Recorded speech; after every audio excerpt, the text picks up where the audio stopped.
Essa aqui é uma pesquisa que traz com muita clareza consolidação do nome de Flávio Bolsonaro como o principal opositor do presidente Lula. A gente testou, como vocês podem ver aqui, diversos cenários e eu vou explicar por que eles são importantes. O primeiro deles é o cenário Lula, Flávio, Ratinho, Romeu Zema, Renan Santos e Aldo Rebelo. Lembrando que é a primeira pesquisa sem o nome do governador de São Paulo, Tarcísio de Freitas. Nesse caso, a distância de Lula para Flávio fica em 6 pontos percentuais, Ratinho tem 8 e Zema 4. O segundo cenário, a gente simplesmente tira o nome do Ratinho e inclui o nome do Ronaldo Caiado. E olha o que acontece. O presidente Lula oscila 3 pontos, o Flávio 1 ponto, o Zema no mesmo lugar e o Caiado soma 4. No terceiro cenário, a gente faz o terceiro exercício, no caso do PSD, em que a gente tira o nome de Caiado e agora testa Eduardo Leite, Zema, Flávio e Lula. E, de novo, o presidente Lula fica com 38 pontos, o Flávio vai a 31 pontos, uma diferença de 7, muito distante dos outros nomes, Renan Santos e Aldo também ali variando entre 1 e 2. Na parte de cada tabela, a gente faz um outro exercício. Que exercício é esse? Agora é apenas considerando que você tem um único nome ali considerado daquele centro expandido, né? Então, Lula, Flávio Bolsonaro e aqui tá o Ratinho Júnior contra Renan e Aldo Rebelo. Dá pra ver de novo Lula no patamar de 37, Flávio 31, Ratinho 7. Aqui a gente simplesmente tira Ratinho, coloca Zema, ele vai a 4. Lula tem 39 e Flávio 32. Os nomes lá de baixo, Renan e Aldo, ficam com 2 cada um. No cenário 6, Lula 39, Flávio 32, Ronaldo Caiado 4, Aldo Rebelo 2 e Renan Santos 1. E por último, o cenário 7, para concluir, né,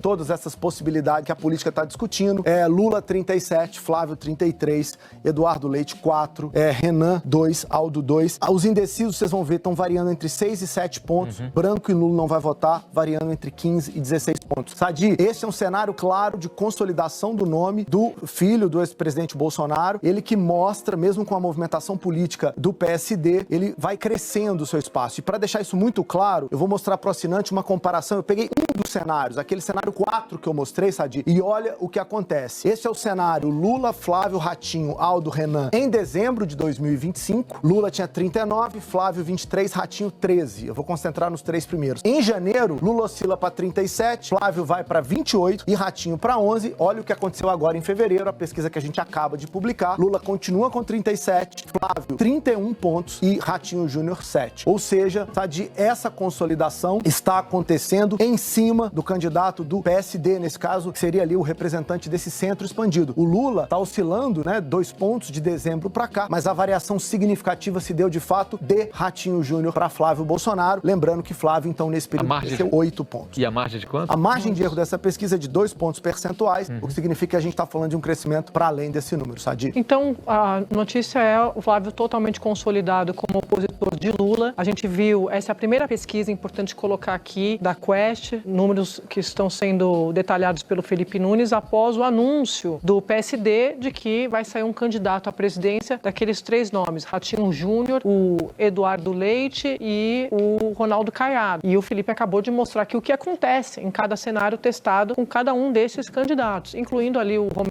Zema, que é do Novo, mas que está ali articulando com eles essa oposição, candidatura de oposição, possível candidatura de oposição ao presidente Lula. E mostra Flávio Bolsonaro totalmente consolidado, mesmo com esse anúncio, ou seja, não teve tração ainda, né? Eles são governadores, ainda precisam ser conhecidos, decolar, a depender de quem for o escolhido ali pelo Kassab, se de fato vai ter candidatura. E o presidente Lula totalmente consolidado como o líder das pesquisas. Mas, Felipe, eu não sei se você concorda, isso aqui a gente está falando de primeiro turno, né? Não é muita gente dizia, o Flávio Bolsonaro vai carregar ali, tem a maior rejeição, mas ele não vai decolar. E eu disse aqui várias vezes que no entorno do Flávio Bolsonaro eles estavam comemorando porque eles achavam que ele ia crescer e ia ganhar musculatura ao longo dessa pré-campanha. Então esses números para ele são números que essa pré-campanha vai comemorar, porque mostra que mesmo com o lançamento dos outros, mesmo que seja bem no comecinho, ele ainda segue ali consolidado como o principal opositor de Lula. E o mais interessante, Sadi, neste caso, é que esse crescimento do Flávio aconteceu, como eu mostrei no mês passado, primeiro entre os eleitores bolsonaristas bolsonaristas. Ele já tem hoje 92% do voto do eleitor bolsonarista e já chega a ter 65% dos votos do eleitor de direita não bolsonarista. Ou seja, ele está ganhando espaço nesses dois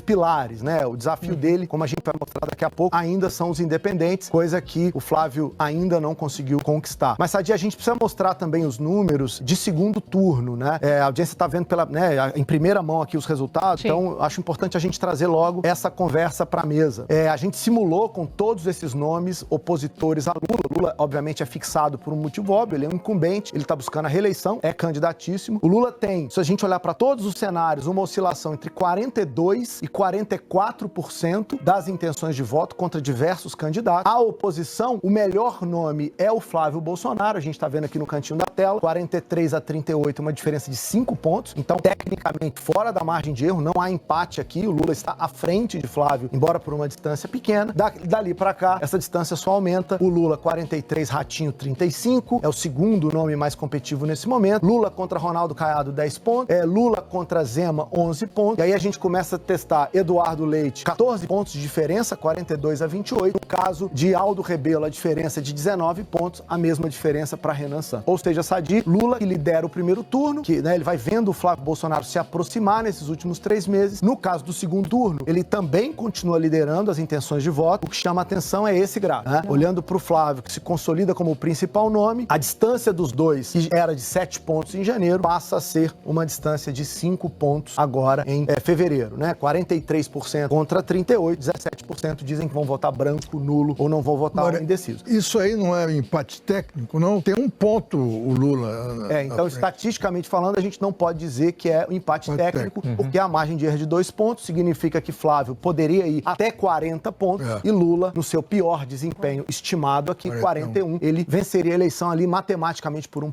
Merval, para mim, a variável mais importante dessa eleição voltou a ser a variável que determinou o pleito de 2022, que é o medo. Lá em 2022, eu perguntava para os brasileiros, de o que você tem mais medo? Da continuidade do projeto do Bolsonaro ou da volta do PT pro poder? E lá, Merval, em favor do Lula. Olha o que aconteceu agora com a volta do Flávio, a gente voltou a fazer essa pergunta. Em janeiro, o medo da família Bolsonaro voltar ao poder era de 46 e o medo do Lula era 40. Este mês, houve uma oscilação aqui, né? E o medo da família Bolsonaro ficou em 44 contra 41 do Lula. Aqui, Merval, empate técnico. Ou seja, a população brasileira está dividida tecnicamente em relação à discussão sobre este pleito que voltou a ser polarizante, Sadi. Agora, Felipe, isso que você está trazendo é exatamente o cenário, vou repetir aqui, que a pré-campanha de Flávio Bolsonaro está contando. Eu converso muito com eles ali, e o próprio Flávio já me disse várias vezes, eu vou trabalhar ali para diminuir a minha rejeição. Eu já contei essa história aqui, ele diz que ele sempre... A ideia dele é se vender como um Bolsonaro moderado, né? Aquele Bolsonaro que tomou vacina, e ele acredita nisso, em diminuir a sua rejeição, e conta com o apoio da turma do PSD se sair candidato para atacar Lula no primeiro turno, porque ele acha que isso vai aumentar a rejeição de Lula. Se isso vai acontecer ou não, a gente vai acompanhar ao longo da eleição. Estou dizendo que é uma estratégia dele.